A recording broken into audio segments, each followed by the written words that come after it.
Hey, welcome back to the Six Figure Mastermind. Marianne is here. I don't know if you know this, but one of the best hairstylists featured by Cosmoprof started her hair business right at home. I'm going to walk you through how to do exactly that, so stay tuned.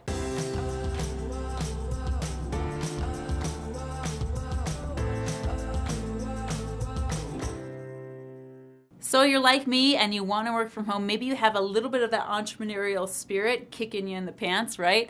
It's time to start considering how to start a hair business or a hair salon right out of your house. Now, I have to tell you, my favorite stylist started out of her house, and she went on to be on the cover of Cosmoprof, and she knows Guy Tang. She was a judge at many of his events. She's incredible, and she's got incredible talent, which is why I go to her. But it started out of her house. And in fact, I remember one time I had a broken leg, and this girl, she's like, girl, you still got to get your hair done. You still need to take care of you. I will carry you up these stairs and get you in the salon and get you taken care of. And that's one of the reasons I just love her. So let's walk through the basics of how to get started. First things first, before you consider opening any type of business, you need to get licensed in cosmetology school. Now, you pick the school. I can't give you advice on that, but you do need to come away with that school with a license in cosmetology. You're getting involved with heavy chemicals, you're getting involved with styling, and guys, if you don't have a talent or a skill for the hair industry, you're not gonna last very long in this business, okay? So please get licensed, please get instructed, and keep up on your licensure. Next thing you need to do is be insured, okay? And you can get an insurance policy from, most major insurance firms, and it's maybe, $400 a year for $1 million of coverage. Just get yourself an LLC business policy to cover you in case something weird happens or someone decides that they want to sue you. We hope that doesn't happen, but you want to be covered in case it does, okay? So get licensed, get insured. The next thing you need is a space in your home. Now, you may be thinking, no, I don't have a space in my home. I don't have a space with a separate entrance. I don't have a room with plumbing in it. Guys, if you really want to get started with this, you will find a way. The lady that I've been going to for my hair for the past several years, I went to, like I said, in her home. It was a townhome, and we would go upstairs to her spare bedroom. Guys, she started out with carpet on the floor. She started out with no plumbing in the room whatsoever, and with just a chair in front of a mirror that she had bought probably from IKEA or something. Over time, as she started to develop more skills, she started to develop more clients, I watched as this room transformed. The carpet got ripped out. They put in laminate flooring. She got a second chair. Then she hired another employee, and then she started to get the attention of Guy Tang and Cosmoprof, and then she started to get really successful. I remember when she moved out of her home into her own brand new studio space. Then I remember when that studio space turned into 2 studio spaces. She started hiring more and more employees, and now she successfully runs 2 out of the home studios where she can create her own schedule, and those studios kind of run themselves, and she can be home with her baby whenever she wants to be, okay? So consider how fast and how big you want to scale this. You can do it from home and just stay at home if you want to, or you can scale it big like my friend Christina has, okay? So in your home, if you don't have plumbing, if you don't have everything that you need, feel free to MacGyver it. Like, make it up safely.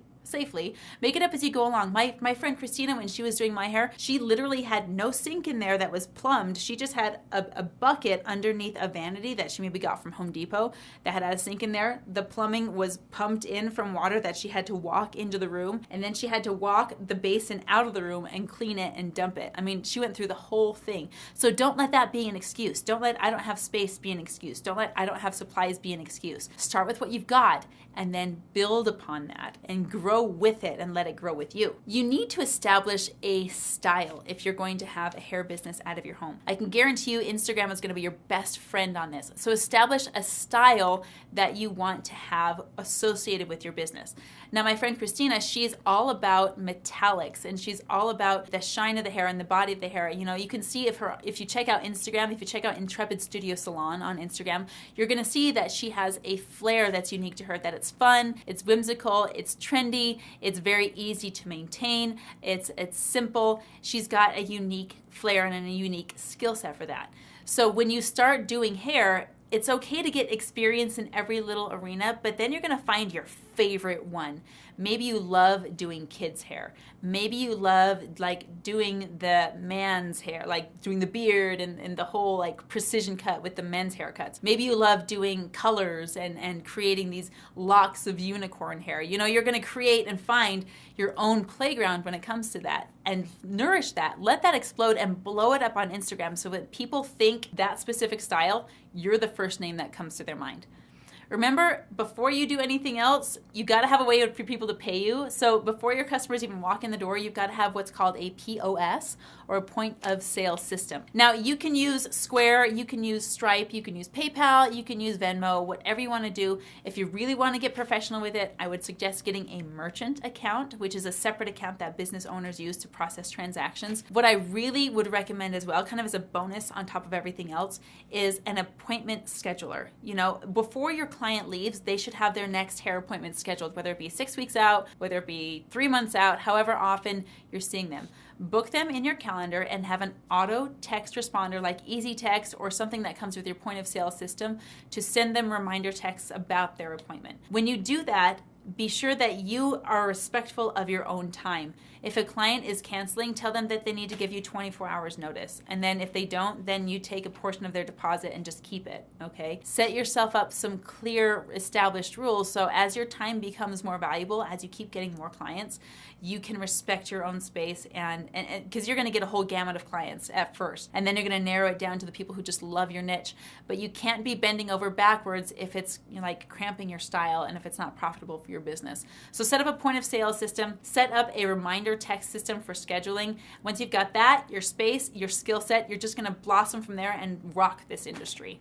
Hey, I hope you enjoyed today's video. Hit the subscribe button before you leave. And in fact, if you want to know what it looks like to build your six-figure business with me and we can work together one-on-one, let me know. Hit up the link in the description below and I'll be talking to you soon.